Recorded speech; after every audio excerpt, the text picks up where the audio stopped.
Welcome to the Tech Talks Daily Podcast, where you can learn and be inspired by real-world examples of how technology is transforming businesses and reshaping industries in a language everyone can understand. Here is your host, Neil C. Hughes. Welcome back to the Tech Talks Daily Podcast. How you all doing, gang? I've had quite an exciting week. I mean, they do say do one thing that scares you every day. But let's be honest, if I took that advice, I'd be a nervous wreck by now. But once in a while, I think that's more than enough for me. So today I moderated 2 webinars on cybersecurity trends and challenges and takeaways for small to medium size enterprises.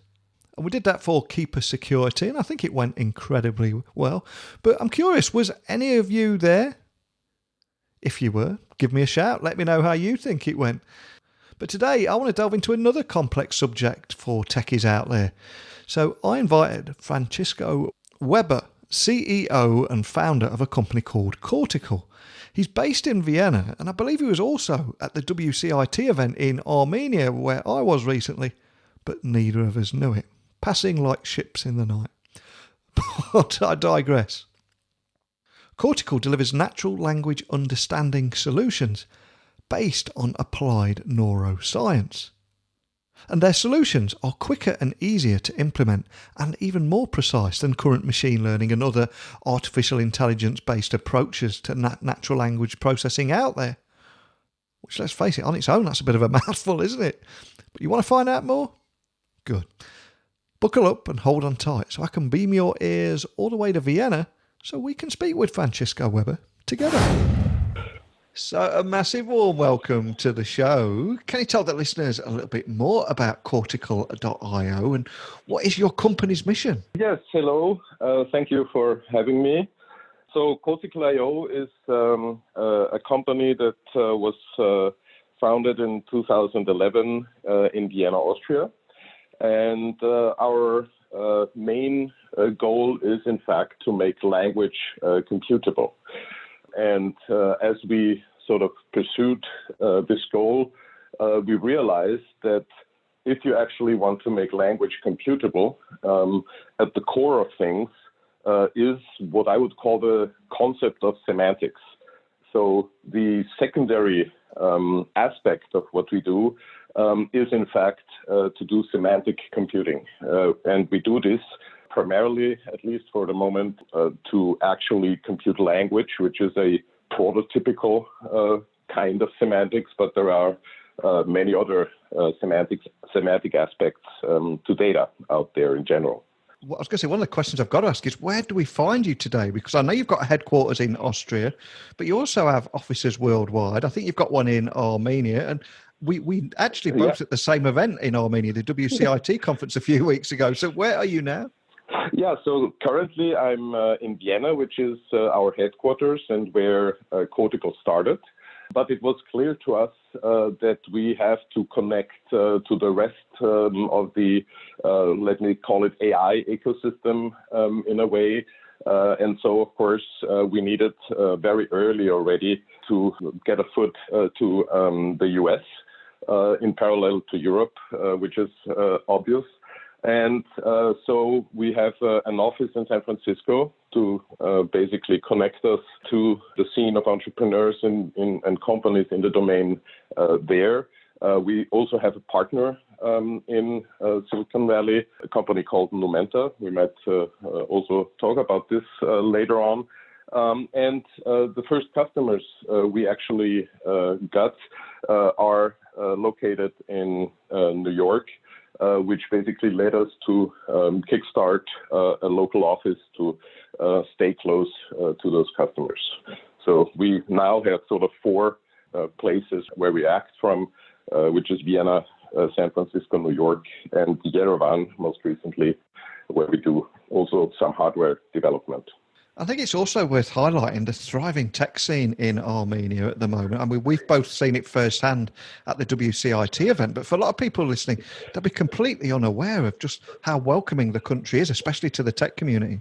Absolutely. And both factors together for the people being so welcoming and friendly And on the other hand, that they have this long tradition, I have to say, by now, of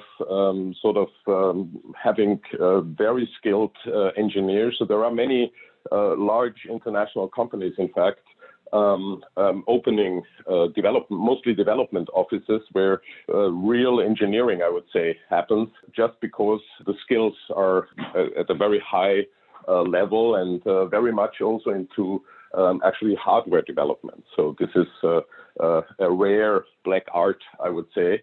And so to see a little country like Armenia to produce so many very skilled engineers is really fascinating to see.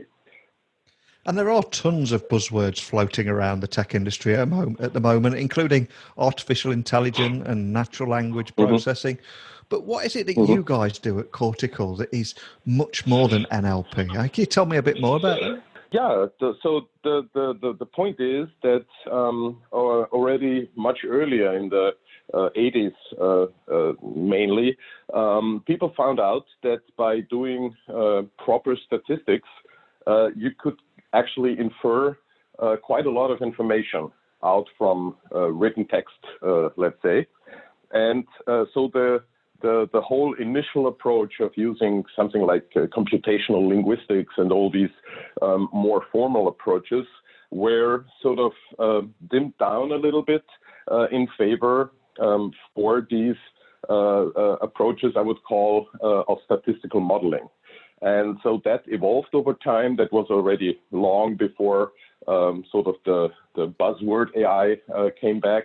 But in the end, it's sort of a continuous development from the early statistical modeling approaches up to deep learning, for example, which is doing very large scale statistical models with a lot of data. And although this works to some degree, it doesn't fully work. And so it turned out that, let's say, the last 20%, if you want, of precision are in fact not achievable, even if you throw even orders of magnitude more of data into it, just for the sake of getting the model more refined. And so at some point, and in one of my previous companies, we've done extensive statistical approaches specifically to analyze patent data, which is one of the most complex kinds of text data you could find in the commercial context. And we said, okay, we need something that is a bit more fundamentally different because the whole approach we have is not efficient. And it turns out that, in fact, chasing for sort of the ultimate AI algorithm is obviously not so much about precision, but it's much more about efficiency. And if we look at the reference implementation, if you want, for efficient and powerful language processing, that's the human brain. And that was actually what sort of inspired us to actually try and understand how, in a formal way, the brain, which means more specifically the neocortex, that's the part of the brain that does actually the thinking, if you want. And the question was, how is the neocortex actually working with data that consists of language? And that is basically the starting point. And we then applied the principles that also very recently where we get more and more details about them on how the neocortex works. We try to transfer and apply them to the concept of language. And that is what makes the whole thing very different. And interestingly, it turns out if you consistently do things like it does, things become very efficient. And that is, in the end, one of the drivers of our current technology, that we use orders of magnitude less data to get the higher precision in the end on a given task compared precisely to the statistical modeling. And you began the development of Cortical back in 2011, I think it was. So I've got to ask, what was your inspiration? And were you actually trying to fix something that was broken? What's the story behind it? Yeah, so as I said, I had this question in my mind. How could I fundamentally improve things, and what other path could there be to try and do this? And it was about that time where so a couple of years earlier, actually, I had my first contact with Jeff Hawkins, who is a researcher, a brain researcher, actually working in Silicon Valley. So he is probably more known for being the founder of computer companies like Palm and Handspring. So he basically dedicated his post-business career in exploring how the brain actually works, and again, specifically the neocortex. And what is so interesting is that he came up with a theory that actually explains how the whole thinking and, if you want, computation process in the neocortex happens. And that was very inspiring to me. And I said, okay, if Jeff is right with his explanation on how the neocortex works, and if it's the case that language is a produce of that neocortex, there has to be a fundamental link. So the way he proposes to do the computation should be immediately applicable to language. And so one of the first things we realized is that it's not even the actual processing that is the first question that you have to tackle, but the first question you have to tackle is how do you actually represent data that is language data in something like the human neocortex. And there, the sort of definition that Jeff came up with is that all data, regardless from what sense it actually comes to the neocortex, has always the same format.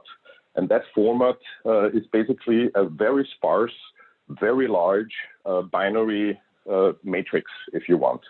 And so practically, that led me to think about how could I convert any piece of language into such what is technically called a sparse distributed representation, and what we now call, for the sake of simplicity, a semantic fingerprint.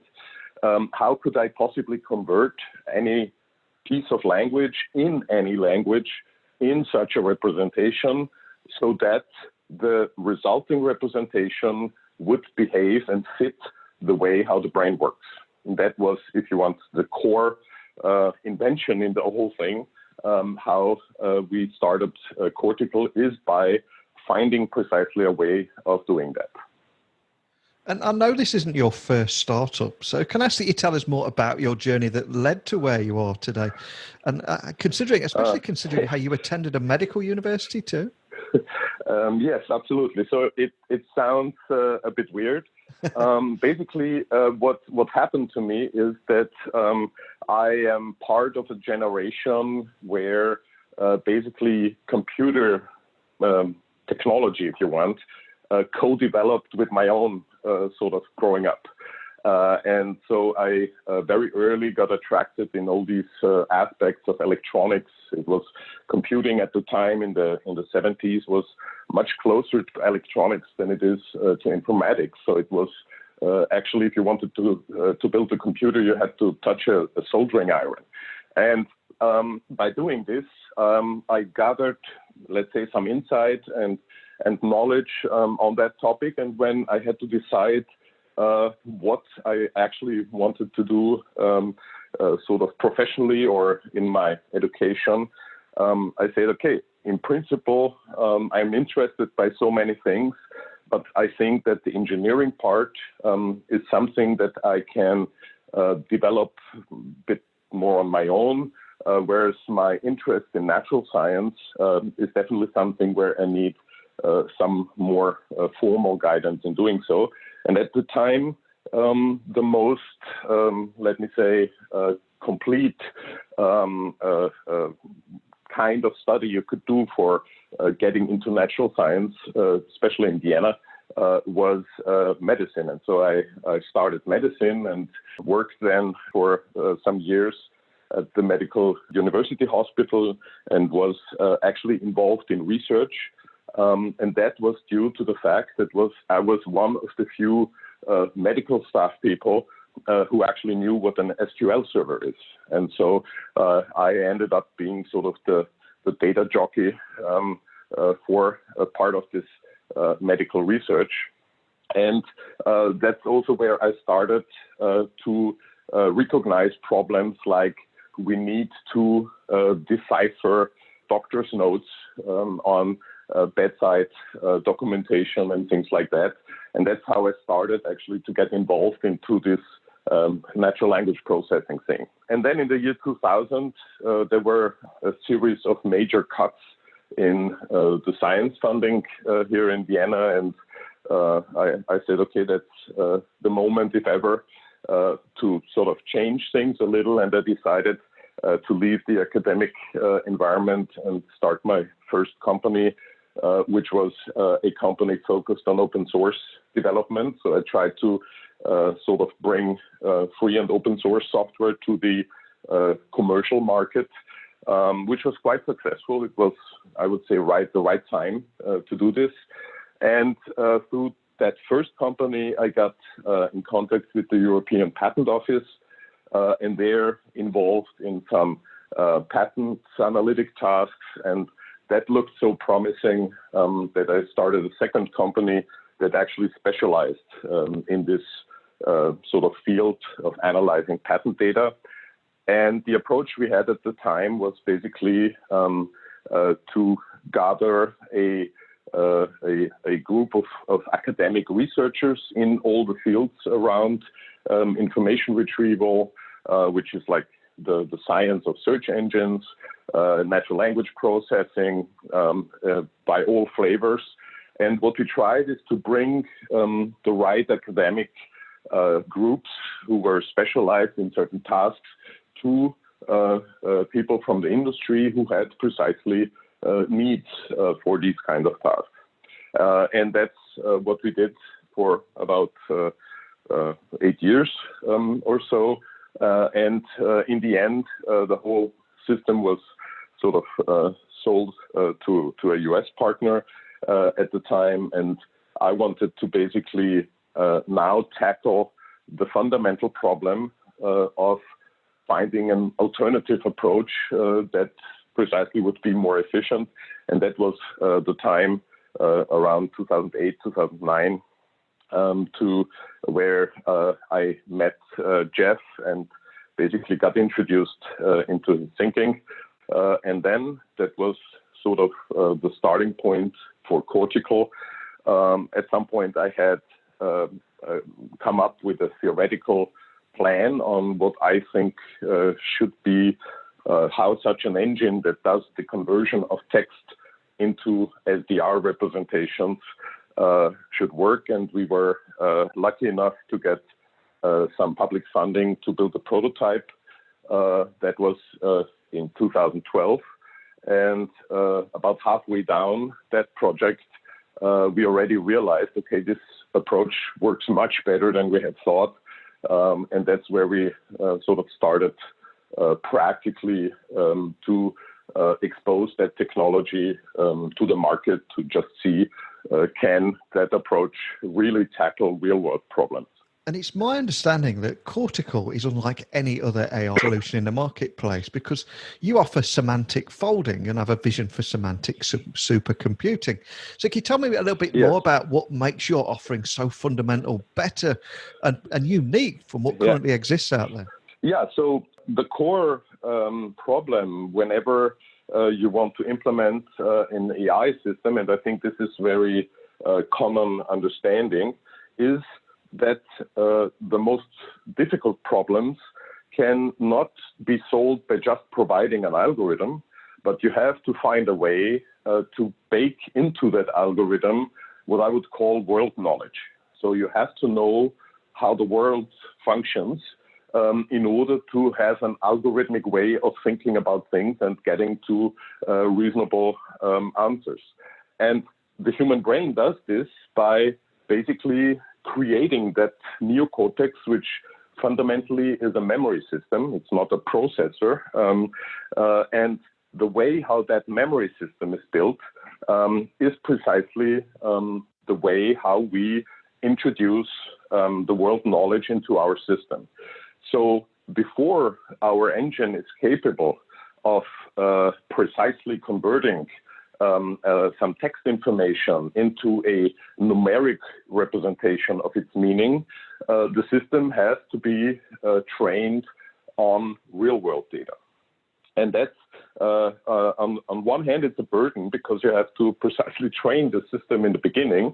On the other hand, it makes things easier because you are not training the system on the data that you want to process. You train the system on what I call reference information. And fundamentally, that's what we humans do. When we want to become a medical doctor, we don't read 500,000 prescriptions or medical records, but we get textbooks about anatomy, about chemistry, about physiology, and so on. And once we have ingested and stored, if you want, that information, we are able to understand and process any kind of medical information that we might perceive.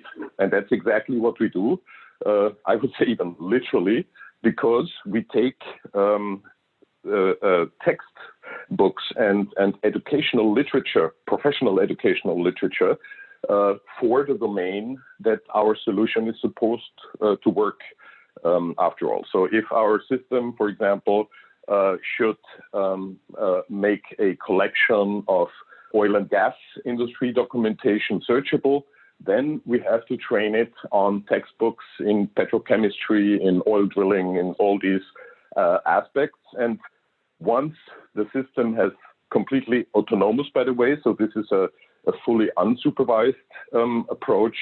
Once the system has ingested this, it is capable of expressing any concept in this domain by a numeric representation, precisely that we call a semantic fingerprint. And that semantic fingerprint now has so much context baked into its encoding, if you want, that the actual algorithm that you apply to that data is reduced to pure Boolean operators. So in order to find out if two pieces of text talk about the same thing, you simply overlay their fingerprints and you count how many common bits do they have in their representation. And the more common bits there are, the more similar the meaning of these two pieces of text are. And based on that, you can in fact create all sorts of functionalities like classifiers, clustering mechanisms, search mechanisms, and so on, to then solve real-world tasks. And I've read that you refer to inspiration from biologically inspired approach of Jeff Hawkins and his company, Inventor. I mean, can you give me some context around that? Yeah, so Jeff's company, in fact, focuses on the way how this brain-based memory actually works, whereas our approach is how do we have to transform the data that basically Jeff's algorithm can properly work with it.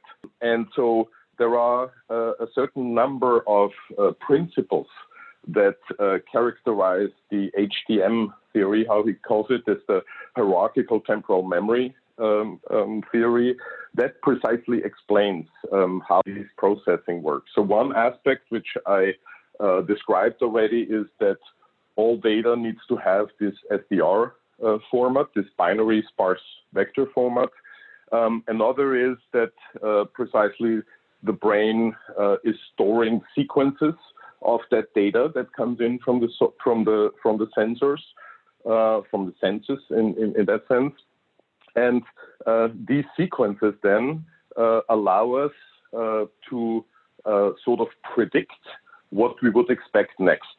So if you want a practical sort of example, if you look along a wall and you see the head of a cat coming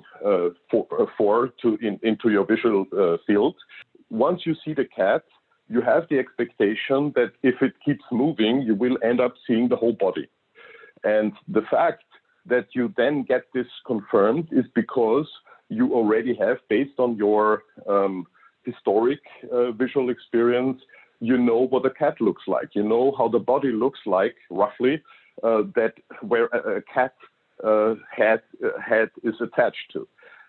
And on the other hand, if after seeing the head of the cat, there would be the body of a dog, let's say, then we would sort of be extremely alarmed because the pattern that comes in de facto doesn't match the pattern that you have been expecting based on your historic experience.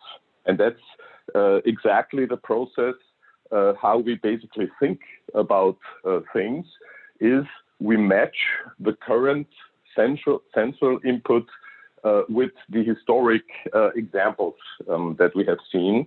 And this is done on a continuous fashion, basically. There is a very interesting book from Douglas Hofstadter where he says that all of our thinking basically can be reduced to the analogy making of our brain in the end.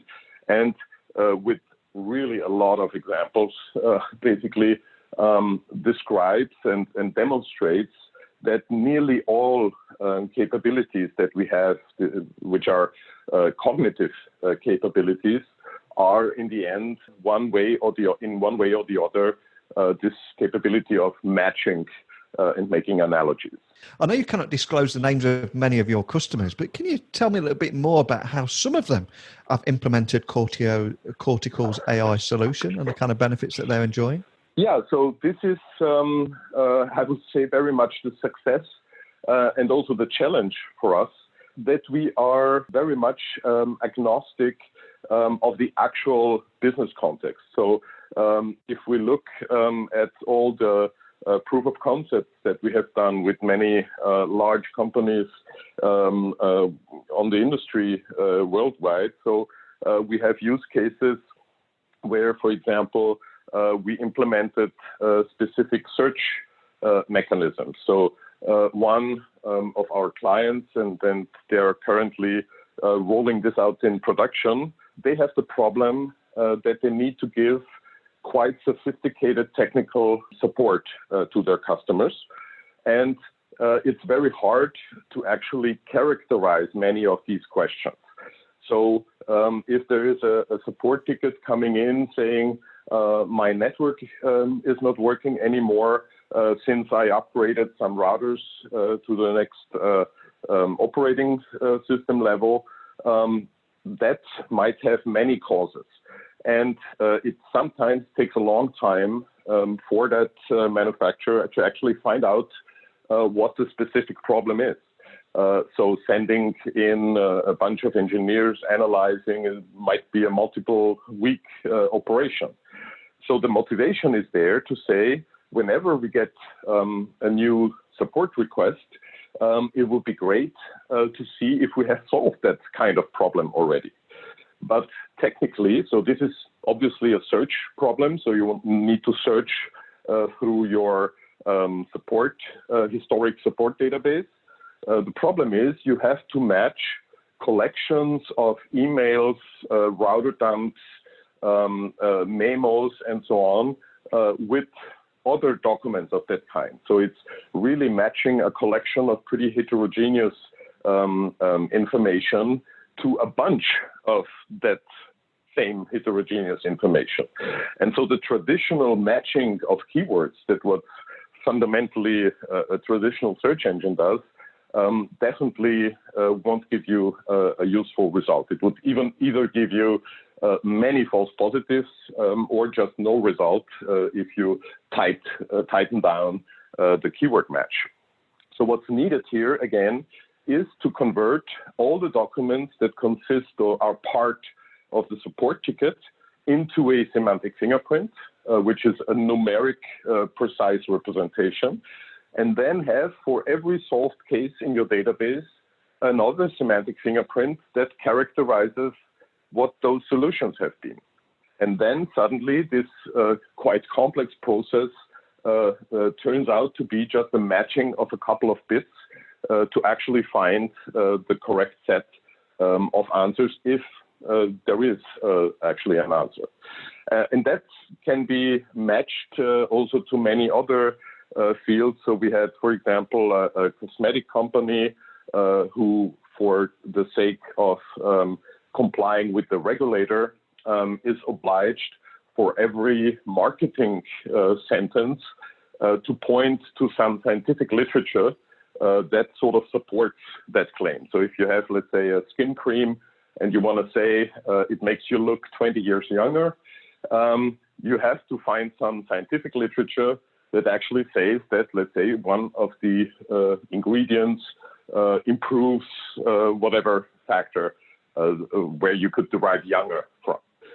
And so that has been a very tedious process because you needed specialists who on one hand are capable to understand the marketing language motivation, and on the other hand, to be capable in literally finding the sentence in one of so many thousand scientific publications that actually support this.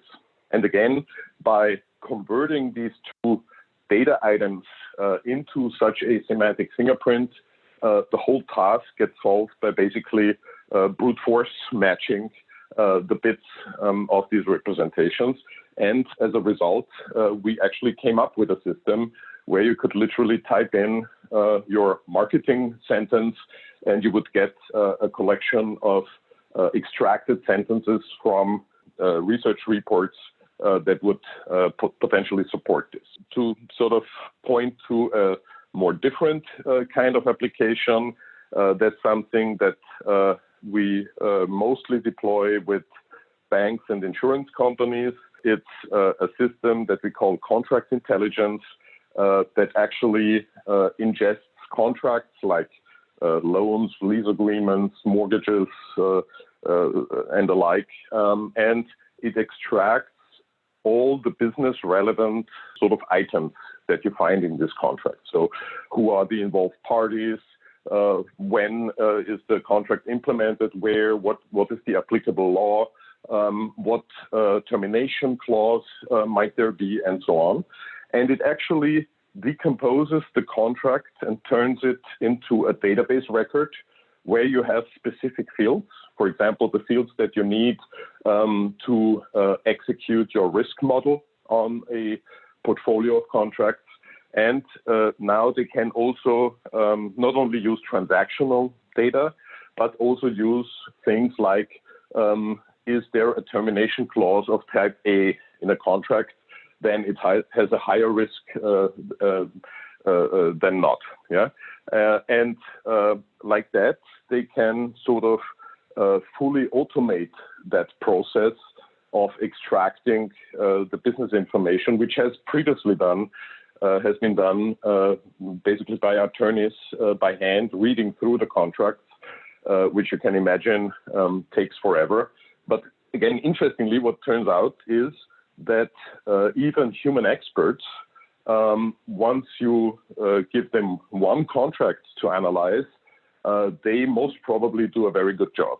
But if you give them 1,000 contracts to analyze, you will see a drastic drop in overall performance because humans just don't like to do very repetitive work. And that's, I think, a very good example where the automation of these cognitive tasks can not only improve speed, but very much improve the quality of the overall output.